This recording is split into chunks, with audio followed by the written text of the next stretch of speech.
Hello बच्चों, आज मैं आपको एक और नई कहानी सुनाऊंगी जिसका नाम है जादुई खिलौने। एक बार की बात है, उन्नाव गांव में गोपाल नाम का एक किसान अपने परिवार के साथ रहता था। उसके 2 बच्चे थे, रिया और राहुल। दोनों ही बहुत तेज और बुद्धिमान थे। वे दोनों काम में अपने मम्मी पापा की मदद करते थे। एक दिन गांव के मेले में घूमते हुए रिया और राहुल 2 मिट्टी के खिलौने खरीदते हैं और वापस घर आकर अपने खिलौने देखते हुए बोलते हैं, मेरी ये दुल्हन कितनी सुंदर है, आज मैं इसे अपने बिस्तर के पास ही रखूंगी। मेरा ये सिपाही तुम्हारी दुल्हन से ज्यादा अच्छा है। ये तुम्हारी दुल्हन को 1 मिनट में हरा देगा। तो करे एक लड़ाई। नहीं, मुझे तुमसे कोई लड़ाई नहीं करनी, मुझे नींद आ रही है। ये बोलकर रिया अपने खिलौने को बिस्तर के पास रख देती है और सो जाती है। राहुल भी ऐसा ही करता है। आधी रात बीत जाती है कि अचानक राहुल की नींद खुल जाती है। उसे कमरे के बाहर कुछ आवाजें सुनाई देती हैं। ये आवाज कैसी है? सभी तो यहाँ सो रहे हैं, तो फिर बाहर कौन है? ये देखने के लिए राहुल उठकर कमरे से बाहर जाता है और जैसे ही बाहर का नजारा देखता है, वह एकदम भौचक्का रह जाता है। वह भागता हुआ वापस कमरे में आता है और रिया को उठाता है। रिया, उठो, प्लीज जल्दी उठो। देखो कमरे के बाहर वो दोनों खिलौने। क्या हुआ राहुल? इतनी रात को क्यों चिल्ला रहे हो? तुम चलो मेरे साथ। वो देखो, बाहर दोनों खिलौने बात कर रहे हैं। राहुल की ये बात सुनकर रिया उसके साथ कमरे से बाहर जाकर देखती है और जैसे ही वे दोनों कमरे से बाहर पहुंचते हैं तो दोनों हक्के बक्के रह जाते हैं। ये सब क्या है? हाँ, वही तो मैं तुमसे कह रहा था कि ये खिलौने कैसे बातें कर रहे हैं। चलो राहुल, वापस अंदर चलते हैं, मुझे इनसे डर लग रहा है। लेकिन अगर इन दोनों ने हमें नुकसान पहुंचाने की कोशिश की तो अब हम दोनों क्या करें? दोनों भाई बहन असमंजस में पड़ जाते हैं और वापस कमरे की तरफ मुड़ते हैं। तभी दोनों खिलौने बच्चों को देख लेते हैं। अरे, ये तो रिया और राहुल है। इन्होंने हमें देख लिया है। हमें जल्दी इन दोनों को पकड़ना होगा। जल्दी करो फिर, बातें क्या कर रही हो? चलो जल्दी उन्हें पकड़ो और जादू करो। सिपाही के ये बोलते ही दुल्हन एक जादू करती है और देखते ही देखते रिया और राहुल भी एक खिलौने जितने छोटे हो जाते हैं। ये क्या हो गया राहुल? हम इतने छोटे कैसे हो गए? अरे मुझे कैसे पता? मैं तो तुम्हारे साथ ही खड़ा था। खिलौनों को देखकर दोनों भाई बहन बहुत डर जाते हैं और डर की वजह से वे बहुत तेज चिल्लाने लगते हैं।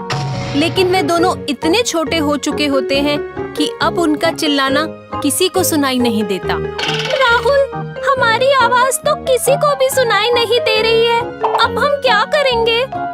राहुल कुछ बोल पाता, इतनी देर में वे मिट्टी के खिलौने उन दोनों को अपने साथ कैद करके उसी खिलौने बनाने वाले के पास ले जाते हैं, जहाँ से दोनों बच्चों ने उन्हें खरीदा था।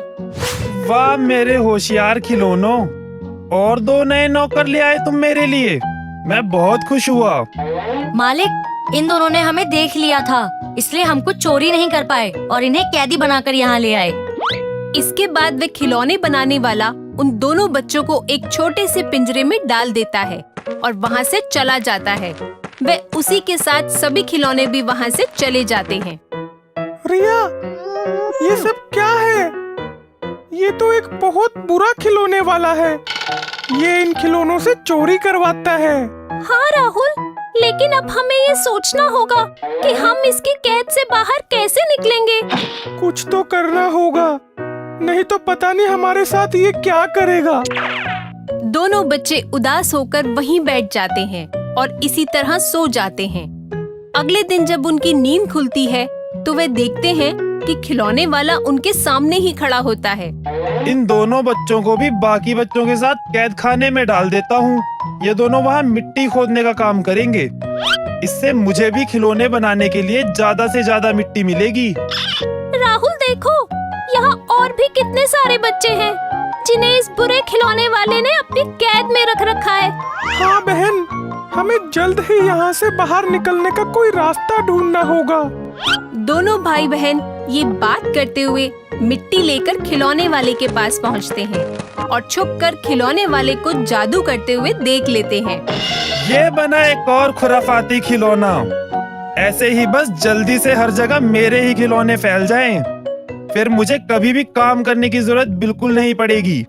अब जल्दी से खिलौनों पर जादुई पानी छिड़क देता हूँ, जिससे इनमें जान आ जाएगी और ये मेरे गुलाम बन जाएंगे।